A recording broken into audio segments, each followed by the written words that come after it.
ಗದಗ ಜಿಲ್ಲಾ ಆಸ್ಪತ್ರೆಯಲ್ಲಿ ಬಡ ರೋಗಿಗಳಿಗೆ ಸರಿಯಾದ ಚಿಕಿತ್ಸೆಯನ್ನು ನೀಡದೆ ನಿರ್ಲಕ್ಷ್ಯ ಮಾಡುತ್ತಿರುವ ಜಿಮ್ಸ್ ನಿರ್ದೇಶಕರ ಹಾಗೂ ಆಸ್ಪತ್ರೆಯ ಸಿಬ್ಬಂದಿಗಳ ಮೇಲೆ ಕ್ರಮಕ್ಕೆ ಆಗ್ರಹಿಸಿ ಗದಗ ಜಿಲ್ಲಾ ಸ್ಲಂ ಸಮಿತಿಯ ನೇತೃತ್ವದಲ್ಲಿ ಸಮಿತಿ ಪದಾಧಿಕಾರಿಗಳು ಜಿಲ್ಲಾಧಿಕಾರಿಗಳಿಗೆ ಹಾಗೂ ಜಿಲ್ಲಾ ಆರೋಗ್ಯ ಮತ್ತು ಕುಟುಂಬ ಕಲ್ಯಾಣ ಇಲಾಖೆಯ ಅಧಿಕಾರಿಗಳಿಗೆ ಮನವಿ ಸಲ್ಲಿಸಿದ್ದಾರೆ. ಈ ಕುರಿತು ಸಮಿತಿ ಅಧ್ಯಕ್ಷರಾದ ಇಮ್ತಿಯಾಜ್ ಆರ್ ಮಾನ್ವಿ ಅವರು ಮಾತನಾಡಿ, ಜಿಮ್ಸ್ ಆಸ್ಪತ್ರೆಯಲ್ಲಿ ವೈದ್ಯರ ನಿರ್ಲಕ್ಷ್ಯದಿಂದ ಹಲವು ಬಾರಿ ಸಾವು ನೋವುಗಳ ಘಟನೆಗಳು ನಡೆದಿವೆ. ಜಿಮ್ಸ್ ಆಸ್ಪತ್ರೆಗೆ ಬರುವ ರೋಗಿಗಳಿಗೆ ಆಸ್ಪತ್ರೆಯಲ್ಲಿ ಮಾತ್ರೆಗಳು ಇಲ್ಲ, ಇಂಜೆಕ್ಷನ್ ಇಲ್ಲ, ಯಾವುದೇ ಔಷಧಗಳು ಮತ್ತು ಸೌಲಭ್ಯಗಳು ಇಲ್ಲ ಎಂದು ಸುಳ್ಳು ಹೇಳಿ ಬಡ ರೋಗಿಗಳ ಜೀವದ ಜೊತೆ ಚೆಲ್ಲಾಟ ಆಡುತ್ತಿರುವುದು ಖಂಡನೀಯ.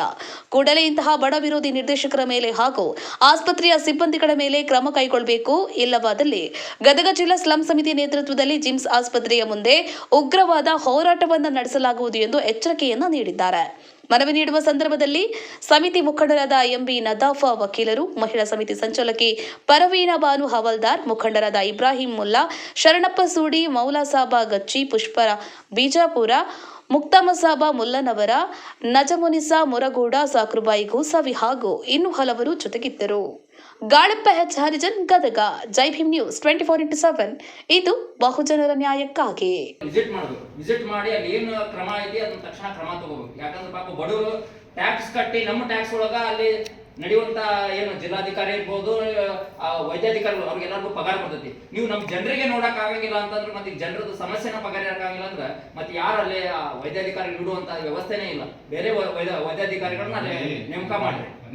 ಗದಗ ಜಿಲ್ಲಾ ಸ್ಲಂ ಸಮಿತಿಯಿಂದ ಇವತ್ತು ಏನು ಗದಗ ಜಿಲ್ಲಾ ಆಸ್ಪತ್ರೆಯಲ್ಲಿ ಜಿಮ್ಸ್ ಅಲ್ಲಿ ಪ್ರತಿದಿನ ಬಡವರಿಗೆ ಕೊಡ್ತಕ್ಕಂಥ ತೊಂದರೆಗಳನ್ನು ಖಂಡಿಸಿ ಹಾಗೂ ವೈದ್ಯರು ಬಡವರು ಏನು ಆಸ್ಪತ್ರೆಯಲ್ಲಿ ಅಡ್ಮಿಟ್ ಆಗ್ತಾರ ಅವ್ರಿಗೆಲ್ಲ ಔಷಧಗಳು, ಮಾತ್ರೆಗಳು, ಇಂಜೆಕ್ಷನ್ಗಳು ಹೊರಗೆ ತರಬೇಕು ಅಂತೇಳಿ ಏನು ಸರ್ಕಾರದ ಯೋಜನೆಗಳನ್ನು ಬಡವರಿಗೆ ತಲುಪಿಸಲಾರದಂತ ವ್ಯವಸ್ಥೆ ಮಾಡ್ತಾ ಇದ್ದಾರೆ. ಆ ಜಿಲ್ಲಾ ವೈದ್ಯ ಅಧಿಕಾರಿಗಳ ವಿರುದ್ಧ ಕ್ರಮ ತಗೋಬೇಕು ಅಂತೇಳಿ ಇವತ್ತು ಜಿಲ್ಲಾಧಿಕಾರಿಗಳ ಗಮನಕ್ಕೆ ತಂದು ಮನವಿಯನ್ನು ಕೊಟ್ಟಿದ್ದೀವಿ. ಒಂದು ವೇಳೆ ಏನು ಜಿಲ್ಲಾಸ್ಪತ್ರೆಯಲ್ಲಿ ನಡೆತಕ್ಕಂಥ ಬಡ ಜನರ ನಿರ್ಲಕ್ಷ್ಯ ಮತ್ತು ವಿಳಂಬ ನೀತಿಯನ್ನು ಅದನ್ನು ಖಂಡಿಸಿ ಇವತ್ತೇನು ಹೋರಾಟ ಮಾಡಿದ್ದೀವಿ, ಜಿಲ್ಲಾಧಿಕಾರಿಗಳು ಇದನ್ನು ಗಂಭೀರವಾಗಿ ಪರಿಗಣಿಸಿ ವೈದ್ಯ ಅಧಿಕಾರಿಗಳ ಮೇಲೆ ಕ್ರಮ ತಗೋಬೇಕು. ಏನು ಸಿಬ್ಬಂದಿಗಳು ಬಡವರ ರೋಗಿಗಳಿಗೆ ಏನು ತೊಂದರೆಯನ್ನು ಕೊಡ್ತಾ ಇದ್ದಾರೆ ಅದನ್ನು ಸರಿಪಡಿಸುವಂಥ ಕೆಲಸ ಜಿಲ್ಲಾಧಿಕಾರಿಗಳು ಮಾಡಬೇಕು ಅಂತೇಳಿ ಮನವಿ ಕೊಟ್ಟಿದ್ವಿ. ಒಂದು ವೇಳೆ ಏನಾದರೂ ನಮ್ಮ ಮನವಿಗಳಿಗೆ ಜಿಲ್ಲಾಸ್ಪತ್ರೆಯ ಅಧಿಕಾರಿಗಳ ಮೇಲೆ, ವೈದ್ಯ ಅಧಿಕಾರಿಗಳ ಮೇಲೆ ಕ್ರಮ ತಗೊಳ್ಳೇ ಇದ್ದರೆ ನಾವು ಉಗ್ರವಾದ ಹೋರಾಟ ಈ ಸಂದರ್ಭದಲ್ಲಿ ಮಾಡ್ತೀವಿ ಅಂತೇಳಿ ಮನವಿಯನ್ನು ಕೊಟ್ಟಿದ್ವಿ.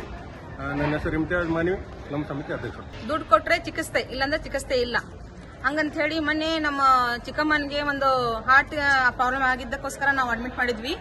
ಅಲ್ಲಿ ಹೇಳ್ತಾರೆ ಸರ್ ಅವರು, ಇಲ್ಲೇ ನಮ್ಗೆ ಸ್ಟಾಕ್ ಇಲ್ಲ, ಇಂಜೆಕ್ಷನ್ ಮಾಡಕ್ಕೆ ಸ್ಟಾಕ್ ಇಲ್ಲ, ಹೊರಗೆ ಬರ್ಕೊಡ್ತೀವಿ, ನೀವು ಹೊರಗಡೆ ತಗೋರಿ ಅಂತ ಹೇಳಿದ್ರು. ಸರ್ ಎಷ್ಟಾಗತ್ರಿ ಇಂಜೆಕ್ಷನ್ಗೆ ಅಂತ ಕೇಳಿದಾಗ 50,000 to 1,000 ರೂಪಾಯಿ ಆಗತ್ರಿ ಇಂಜೆಕ್ಷನ್ಗೆ ಅಂತ ಹೇಳಿದ್ರು. ಸರ್ ನಿಮ್ ಕಡೆ ಇಲ್ಲ ಅಂತ ಕೇಳಿದಾಗ ಅವ್ರು ಹೇಳಿದ್ರು ಒಂದೇ ಮಾತು, ಇಲ್ಲಿ ನಮ್ಮ ಕಡೆ ಈಗ ಹೊಸದಾಗಿ ಬಂದಿದ್ದು ಇಲ್ಲ, ಹಳೇದೈತಿ, ನಾವು ಹಾಕಂದ್ರೆ ಇಂಜೆಕ್ಷನ್ ಹಾಕ್ತಿವಿ, ಏನೋ ಹೆಚ್ಚು ಕಡಿಮೆ ಆದ್ರೆ ನಮ್ ಸಂಬಂಧ ಇಲ್ಲ ನೋಡ್ರಿ ಅಂತ ಹೇಳಿ ನಮ್ಮ ಕಡೆಯಿಂದ ರೈಟಿಂಗ್ ಬರ್ಸ್ಕೊಂಡು ಸಹಿ ಮಾಡಿಸ್ಕೊಂಡು ಆ ಇಂಜೆಕ್ಷನ್ ಹಾಕಿದ್ರು. ಸರ್ ಇದು ಹಾಕಿದ ಮೇಲೆ ಏನಾಗುತ್ತೆ ಅಂತ ಕೇಳಿದಾಗ, ಇಲ್ರಿ ರಕ್ತ ವಾಂತಿ ಆಗ್ಬೋದು, ರಕ್ತ ಮೋಷನ್ ಆಗ್ಬೋದು, ಹೆಚ್ಚು ಕಡಿಮೆ ಆದ್ರೆ ಜೀವನ ಹೋಗ್ಬೋದು ಹಂಗಂತ ಹೇಳಿ ಹೆದರ್ಸ್ತಾರೆ ನಮ್ಗೆ. ಅವರು ಹೆದರ್ಸಿ ಆ ಇಂಜೆಕ್ಷನ್ ಹಾಕಿದ ಮೇಲೇನು ಏನೂ ಆಗಿಲ್ಲ, ದೇವ್ರ ದಯೆಯಿಂದ ಇಂಜೆಕ್ಷನ್ ಹಾಕಿದ ಮೇಲೆ ಅವರು ಆರಾಮಿದ್ರು. ಆಮೇಲೆ ಬೆಳಗ್ಗೆ ತಕ್ಷಣ ಅವ್ರಿಗೆ ಸ್ಟ್ರೆಂತ್ ಹಾಕಿದ್ರು. ಸ್ಟ್ರೆಂತ್ ಹಾಕಿದ ಮೇಲೆ ಎಂಜಿಯೋಗ್ರಾಫ್ ಮಾಡಿದೀವಿ, ನಮ್ಗೆ 7,000 ರೂಪಾಯಿ ಕಟ್ರಿ ಅಂತ ಕೂಡ ಹೇಳಿದ್ರು. ಆ 7,000 ರೂಪಾಯಿ ಕಟ್ಟುದಿತ್ತು ಅಂತಂದಿದ್ರೆ ನಾವ್ ಯಾಕ ಜಿಲ್ಲಾಸ್ಪತ್ರೆಗೆ ಹೋಗಿದೀವ್ರಿ, ಇದು ಖಾಸಗಿ ದವಾಖಾನೆಗೆ ಹೋಗಿ ನಾವು ಅಡ್ಮಿಟ್ ಆಗಿದ್ರು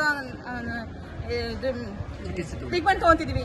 ನಾವ್ ಏನು ಇಲ್ಲ ಅಂತ ಹೇಳಿ ಜಿಲ್ಲಾಸ್ಪತ್ರೆಗೆ ಹೋಗಿ ಟ್ರೀಟ್ಮೆಂಟ್ ತಗೋಬೇಕಾದ್ರೆ ನಮ್ಗೆ ಹಿಂಗೆಲ್ಲ ವೈದ್ಯರು ಈ ತರ ಕಾಡಿಸ್ತಾರ. ಅದಕ್ಕೆ ಇದು ಒಂದ ಪ್ರಶ್ನೆ ಅಲ್ರಿ. ಆಮೇಲೆ ಇನ್ಸುಲೇಷನ್ ಬರ್ದು ಕೊಟ್ಟ ಡಾಕ್ಟರ್ ಬರ್ತಾರ, 3-4 ಬಾಟ್ಲಿ ಬರ್ತಾರ. ಅಲ್ಲಿ ಕೇಳಿದ್ರುವಾಗ ಅವ್ರು ಅಂತಾರ, ಇಲ್ರಿ ಸ್ಟಾಕ್ ಇಲ್ಲ, ಒಂದೊಂದೇ ತಗೊಂಡ್ ಹೋಗ್ರಿ ಅಂತಾರ. ಹಿಂಗೆಲ್ಲ ಹಲವಾರು ಸಮಸ್ಯೆಗಳು ಆಗತ್ತವ್ರ ನಮ್ಗೆ. ಅದಕ್ಕೋಸ್ಕರ ಇದು ಎಲ್ಲದೂ ಬದಿಗಿಟ್ಟು ನಮ್ಗೆ ಆದಷ್ಟು ಬೇಗ ಒಳ್ಳೆ ಟ್ರೀಟ್ಮೆಂಟ್ ಸಿಗಬೇಕು, ಒಳ್ಳೆ ಮೆಡಿಸಿನ್ ಸಿಗಬೇಕು ಅಂತ ಹೇಳಿ ನಮ್ದು ಇದು ಒಂದು ಹೋರಾಟ ರೀ ನಮ್ಮ ಸಮಿತಿಯಿಂದ.